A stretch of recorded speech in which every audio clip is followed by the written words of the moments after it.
Hey guys, alright, so I'm completing the final for science this semester. The first question was about misconceptions in regards to science instruction.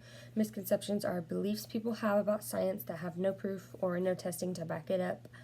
A couple examples of this are students believing they can't do it from past science experiences. So say in kindergarten they struggled to learn a certain concept, and then again in 5th grade they were retaught, but then they just had the mindset that they couldn't do it, they didn't know it, and that they just weren't going to try. The second one was students don't believe science facts because they've always been told otherwise. So that could be a religion thing, a culture thing. If people don't believe in the same things, sometimes science can get a little political in that way. For example, evolution. Some people don't believe in it because of their religion, but we do teach it in science. So, and then how would I leverage student misconceptions of science in the future? I would connect with students by sharing that I wasn't a big science person in school. I didn't really like it. I always relied on my teachers to help me. I didn't ask questions to help myself understand. I just kind of went along with it and tried to slack off, honestly. And then I would just also include that I became more interested in science when I learned that everything is made up of science and we need to understand science to be able to understand the world that we live in. Science is super important in that aspect, and being able to understand that will help you understand the whole world in the future. The next question is about the progression of standards and what it means.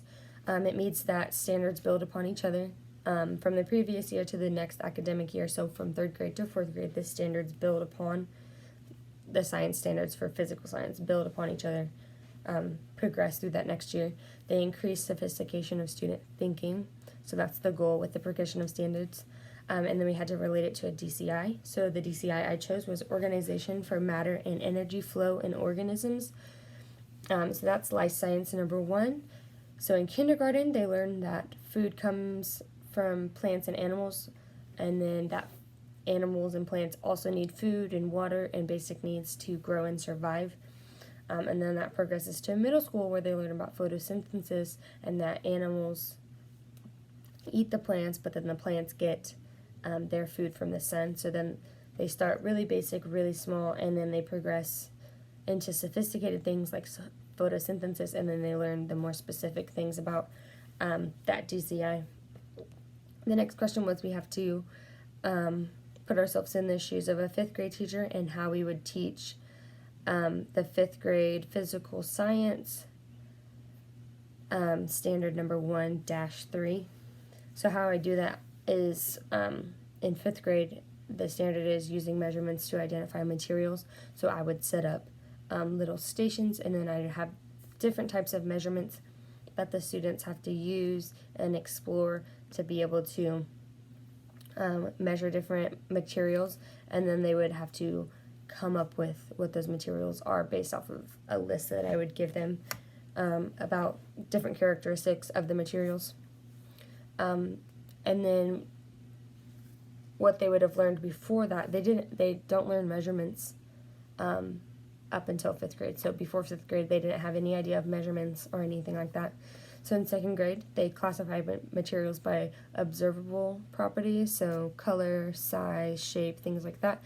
5th grade obviously used measurements, so the weight, the length, the width, things like that. And then in middle school, they learn about where the materials come from, natural resources, man-made, things like that. So then it just progresses through that also. Then we have to talk about 5E, what the different E's stand for, and an example of each of them. So the first one is engage, and that's gaining students' attention and interest for the lesson. This could be a short video that you play that just introduces the topic, or it can be a scenario that you create to present the challenge to the students in kind of an interesting way. You just want to hook them into the lesson. The second one is explore, and this lets the students work through activities or experiments on their own. This is where the teacher has little to none direction, instruction, doesn't really help all that much, just lets the students fail, succeed, explore, things like that, just all on their own. And so the one I used for Explore was constructing a ship out of different materials.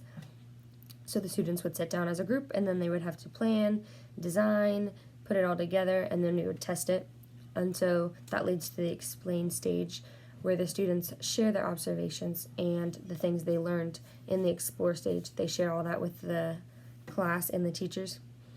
So obviously in this stage, the students would share how they built their ship, why they decided to use the materials they did, why they decided that the design that they had created was the best one, and then Elaborate connects the knowledge gained in Explore stage to real-life scenarios or problems.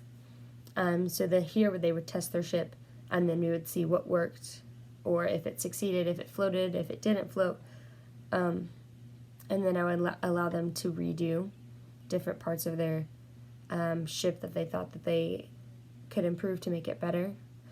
And that leads into the Evaluate. This reviews the knowledge gained during the lesson and assesses the student's understanding. So during this stage, I would discuss with the students after we had tested it again, after they had improved it, we would test it.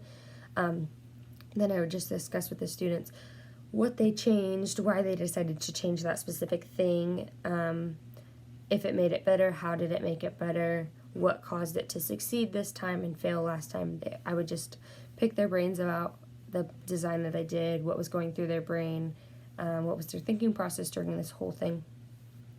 The next one is about engineering design process and the 5 steps. So the first one is ask. So the students ask themselves, what is our problem? How are we going to solve it? How have other people tried to solve it and have not succeeded? What materials do we need? Things like that. They just prepare. The second one is imagine. So this is where kids brainstorm possible solutions and choose the best one that they think will succeed or complete the challenge. The next step is planning. So this is where they draw or design the diagram for their project, and then they gather all the supplies that they need. Next one is create, and obviously they would build or and test their design. It's always important to test the design because then that goes into the improve stage where they find out what worked during the test, what didn't work, how can they make the design better, how can they modify it. And I think that deep thinking occurs the most in the imagine step. Students brainstorm ideas of how to solve the problem, but most importantly, they learn how to work together to create the design and complete the challenge. This kind of lines up with the explore stage of the 5E. This is going to be like little to no teacher help. The teacher's not going to come over and give them a design already. They're going to have to come up with it on their own. They're going to have to think outside the box to create a good design that will work. They're going to have to think about what's going to work, what's not going to work, what are they going to use, everything like that. So it'll be little to no teacher help, and they just think really, really deep about what they've known previously, things like that. And then the last question we have is the most helpful and the not helpful assignments that we had this semester. So the most helpful assignment I thought was the unit plan. It helped us cohesively put together lessons that follow along with each other. So, and also the order of them. So if I put this one first, what can I put next that complies with the standard and also makes sense in the order that I have them. And it also helped us discover activities and resources that we could use in the future. So I discovered a bunch of activities on Pinterest, on Teachers Pay Teachers, a lot of educational YouTube videos that are great for different topics. So it just got us out there looking for resources that we could use in the future. And then the assignment that I thought was not helpful was the misconceptions student interview, particularly for this semester because we didn't get to finish them. We started them right before spring break and then came back from spring break and didn't get to assess them or anything like that. So I just felt like it kind of was a waste. We didn't really get to do anything with them. And then I felt like it happened at the beginning. We learned about misconceptions at the beginning of the semester, and then we waited a while before we actually did the interviews. So it just felt a little broken there. And then I wasn't really sure about why we were doing it. I knew that we wanted to test misconceptions, but the whole purpose of the assignment and what we were doing with it afterwards was kind of lost. And I think that was partially because we didn't come back to school after this spring break. But yes, so for this semester particularly, that's the one I thought was the least helpful in my opinion. And that's the tea from Bailey G. Thanks.